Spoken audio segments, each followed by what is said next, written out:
Hi, my name's Kevin Steele, and I'm doing a presentation on the Garifuna culture of Central Caribbean America. In this day and age of technological and social advances, there are many of the world's indigenous cultures who are battling to keep their centuries-old traditions alive. The Garifuna Society has noticed the gradual decline and erosion of their culture in music and song and dance.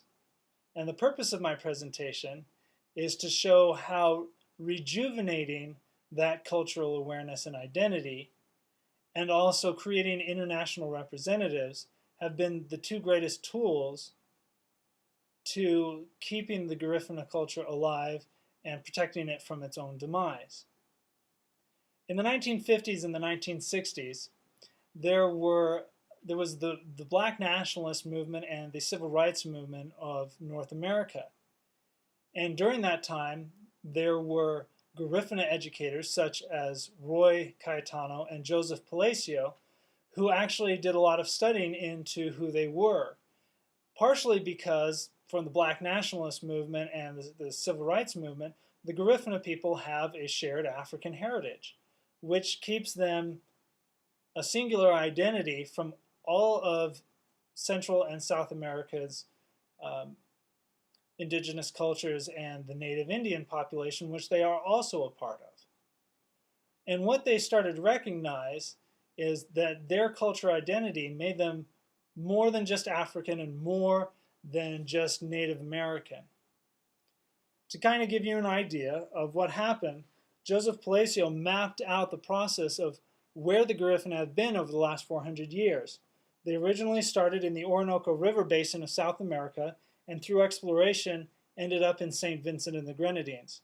And here they intermarried with marooned and escaped African slaves. And this is where the first of the Garifuna culture started. In the 1700s, they went to war with Britain, who was enacting a conquest of the Caribbean islands.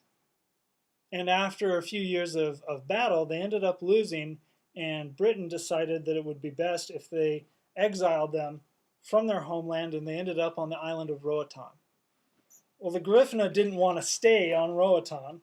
I don't blame them, it's a fairly small island. And so they struck a deal with Spain and moved to Honduras, which was a Spanish-occupied territory at the time.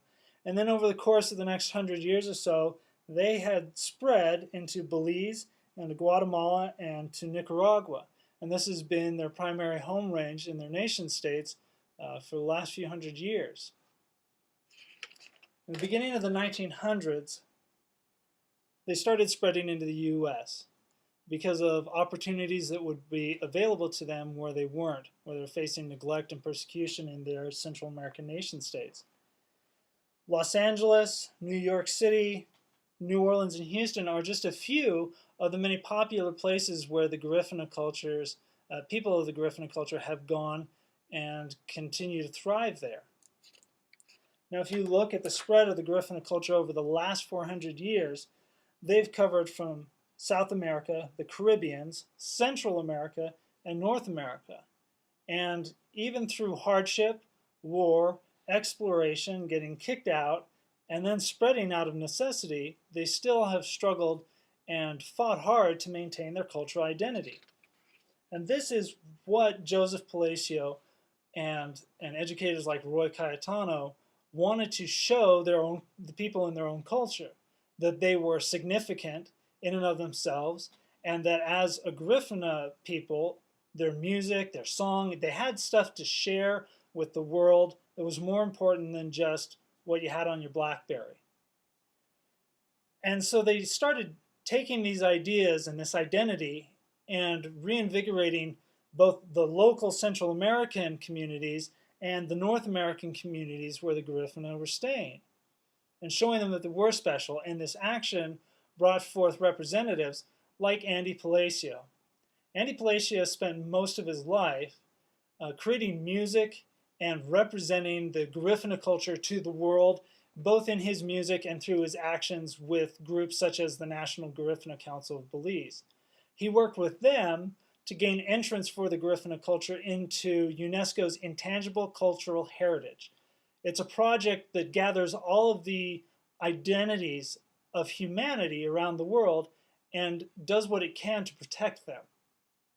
And UNESCO represented and decided to show that their appreciation for Andy's work. In 2008, they nominated him as an artist for peace. Now, Andy spent most of his life, and he died in 2009, but he spent so much of his life to protect and show who the Garifuna people were because it was that important to him.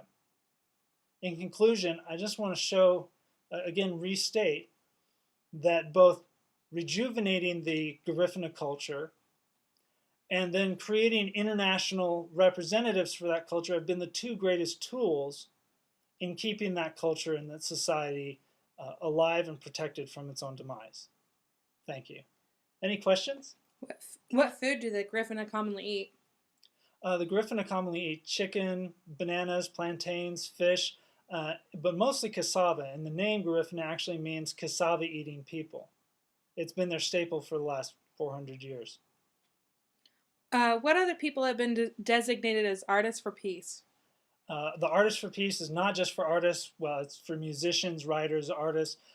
Such people who've been nominated are Celine Dion, the musician, Gilberto Gil, who is the cultural ambassador for Brazil, and N. Scott Momaday, who is a writer from North America.